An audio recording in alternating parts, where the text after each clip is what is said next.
আসসালামু আলাইকুম। সংবাদে আপনাদের সবাইকে স্বাগত জানাচ্ছি। আমি ফিরোজ তোহা। শুরুতেই সংবাদ শিরোনাম। বাংলাদেশের সর্বশেষ গুরুত্বপূর্ণ আপডেট সংবাদে আপনাকে স্বাগত। শুরুতেই সংবাদ শিরোনাম, পরে বিস্তারিত। শুরুতেই জানাবো, প্রধান উপদেষ্টার সঙ্গে প্রধান বিচারপতির বিশেষ বৈঠক বুধবার। প্রধান উপদেষ্টা ডক্টর মোহাম্মদ ইউনূসের সঙ্গে বিশেষ বৈঠকে বসবেন প্রধান বিচারপতি সৈয়দ রেফাত আহমেদ। আগামীকাল বুধবার 4 ডিসেম্বর বিকাল 5টায় রাষ্ট্রীয় অতিথি ভবন যমুনায় এই বৈঠক হওয়ার কথা রয়েছে। এরপর জানাবো, বাংলাদেশ নিয়ে মাস্টার প্ল্যান বাস্তবায়ন না হয় উগ্রতা দেখাচ্ছে ভারত। অভিযোগ করলেন বিএনপি সিনিয়র যুগ্ম মহাসচিব অ্যাডভোকেট রুহুল কবির রিজভী। বিএনপির মহাসচিব মির্জা ফখরুলের পর এবার বিএনপি সিনিয়র যুগ্ম মহাসচিব রুহুল কবির রিজভী বলেছেন, শেখ হাসিনাকে দিয়ে ভারতের মাস্টার প্ল্যান বাস্তবায়িত না হয় এবার চিন্ময় কৃষ্ণ দাসকে দিয়ে বাংলাদেশকে অস্থিতিশীল করার ষড়যন্ত্র করছে ভারত। তাদের এই অযাচিত হস্তক্ষেপ বাঙালি জাতি কখনোই মেনে নেবে না। এরপর জানাবো, হাসিনার আমলের চেয়ে এখন বেশি নিরাপদে রয়েছে বাংলাদেশের হিন্দুরা। দ্য ইন্ডিয়া টুডেকে বললেন প্রধান উপদেষ্টার পেশ সচিব। বাংলাদেশের ক্ষমতাচ্যুত প্রধানমন্ত্রী শেখ হাসিনার শাসন আমলের চেয়ে হিন্দুরা এখন আরও আগের থেকে বেশি নিরাপদে আছেন বলে জানিয়েছেন প্রধান উপদেষ্টার প্রেস সচিব মোহাম্মদ শফিকুল আলম। একই সঙ্গে হিন্দুদের টার্গেট করা হচ্ছে যে দাবি করছে ভারত, সেটি সম্পূর্ণ গুজব বলে জানিয়েছেন তিনি।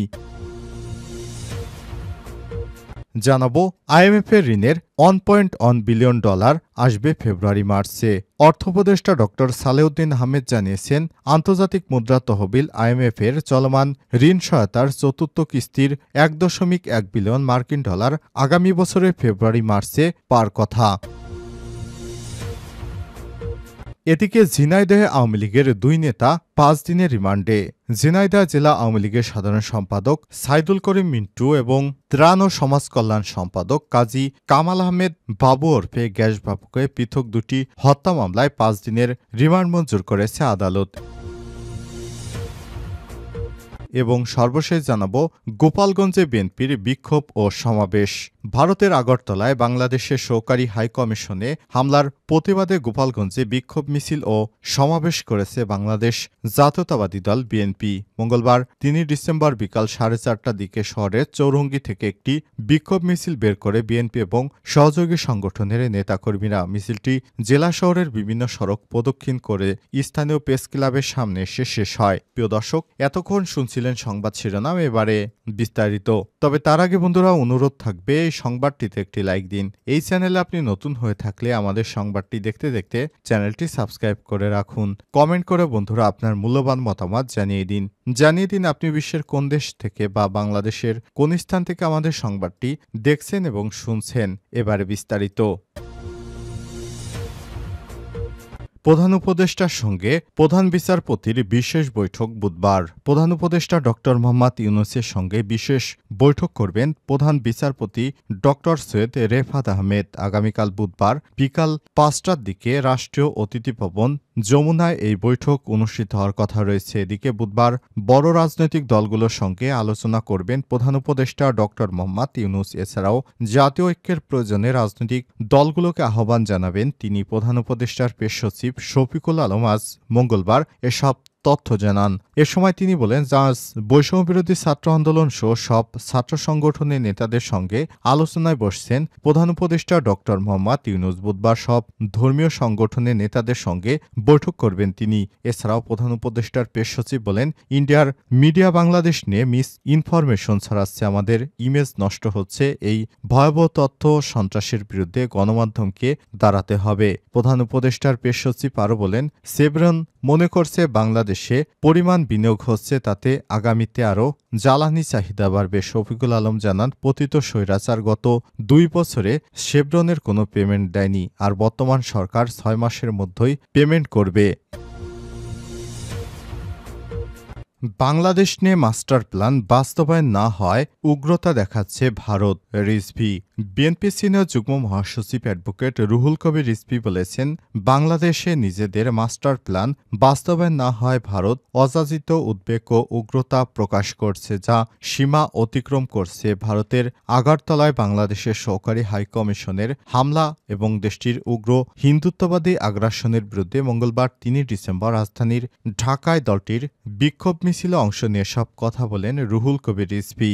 রুহুল কবির রিজভীর নেতৃত্বে বিক্ষোভ মিছিলটি নয়াপল্টনে বিএনপির কেন্দ্রীয় কার্যালয়ের সামনে থেকে শুরু হয়ে নাইটেঙ্গেল মোড় ঘুরে ফের নয়াপল্টনের সামনে এসে সংক্ষিপ্ত বক্তব্যের মধ্য দিয়ে শেষ হয়। এ সময় বিএনপি নেতা বলেন, ভারতের সংখ্যালঘু সম্প্রদায়ের মানুষের উপর অসংখ্য নির্যাতন নির্মমের ঘটনা ঘটছে প্রতিনিয়ত। সেসব বিষয়ে দেশটির কোনো সংকোচ বা অনুশোচনা নেই। এ সময় তিনি বলেন, ভারতের ভূমিকা ডাবল স্ট্যান্ডার্ড। ভারতের মুসলিম, খ্রিস্টান, নির্মবান্নের, দলিত, হিন্দু, শিখ সহ সংখ্যালঘুদের কোনো নিরাপত্তা নেই, কিন্তু তারা বাংলাদেশের অভ্যন্তরীণ বিষয় নিয়ে অস্থির।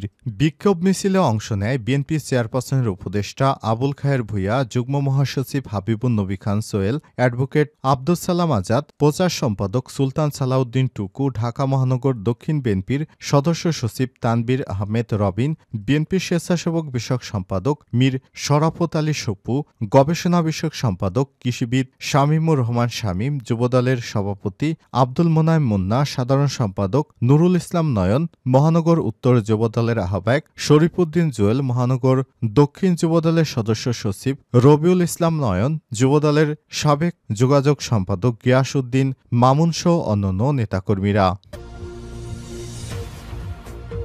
হাসিনা আমলের চেয়ে এখন বেশি নিরাপদে হিন্দুরা।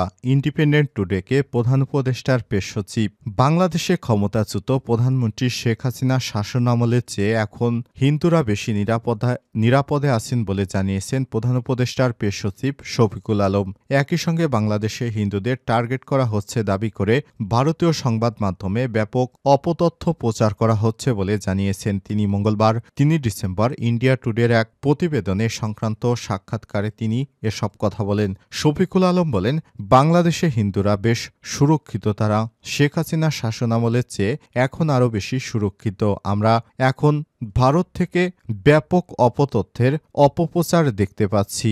গত আগস্টে সাবেক প্রধানমন্ত্রী শেখ হাসিনা সরকার পতনের পর থেকে বাংলাদেশে হিন্দুদের উপর কথিত হামলার বিষয়ে একের পর এক বিবৃতি দিয়ে আসছে ভারত। এসব বিষয়ে ভারতীয় সংবাদ মাধ্যম অতিরঞ্জিত বিভিন্ন খবর প্রকাশ করা হচ্ছে। তবে বাংলাদেশের অন্তর্বর্তীকালীন সরকার বারবারই ভারতের এসব অভিযোগ অস্বীকার করে আসছে। সরকার বলছে, সংখ্যালঘু নির্যাতন নিয়ে প্রচুর অপতথ্য বা ভুল তথ্য প্রচার করা হচ্ছে। প্রধান উপদেষ্টার পেশ সচিব বলেন, আমরা এসব স্থানে নিরাপত্তা জোরদার করেছি। আমরা লিঙ্গ, জাতি, বর্ণ ও ধর্ম নির্বিশেষে প্রতিটি মানবাধিকার প্রতিষ্ঠার জন্য এসেছি। এ সময় তিনি জানান, আওয়ামী লীগ সরকারের শাসন আমলে হিন্দুদের বিরুদ্ধে ব্যাপক নিপীড়ন চালানো হয়েছিল, তবে সে সময় কোনো গণমাধ্যমে এই রিপোর্টগুলো প্রকাশিত হয়নি। এ সময় তিনি বলেন, শেখ হাসিনার সময় এটাও ঘটেছিল বলে ভারতীয় কোনো গণমাধ্যমে একটা রিপোর্টও প্রকাশিত হয়নি। কোনো প্রবাসী সংগঠন এ নিয়ে কথা বলেনি এবং ব্রিটিশ পার্লামেন্টও এ বিষয়টি কেউ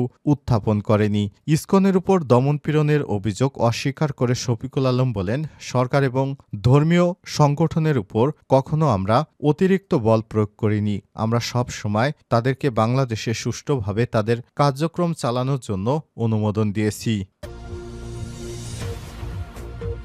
আইএমএফের ঋণের $1.1 বিলিয়ন আসবে ফেব্রুয়ারি-মার্চে।